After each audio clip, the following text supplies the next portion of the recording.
En 2006, Ingrid et son époux achètent leur appartement. Ils empruntent 379 000 € sur 25 ans avec un taux à 4,10 %. Il y a 1 an et demi, alors que les taux commencent à baisser, son banquier accepte de renégocier son prêt. En 2013, on a renégocié en fait notre prêt et on est passé à un taux de 3,75 %. Donc ce qui nous a réduit quand même nos annuités de 9 mois, ce qui était quand même pas négligeable à l'époque. Et comme les taux ne cessent de diminuer, Ingrid ne s'arrête pas là. Elle décide de renégocier une nouvelle fois son prêt. Pour cela, elle fait appel à un courtier qui lui cherche une offre plus intéressante dans une autre banque.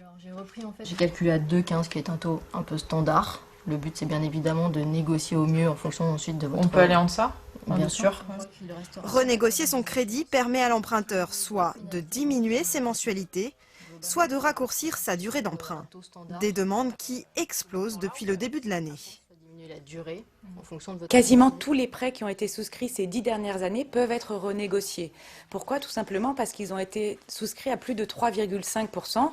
Donc aujourd'hui, il y a un écart suffisant entre les taux que les gens ont eus et les taux actuels pour que cette renégociation soit intéressante.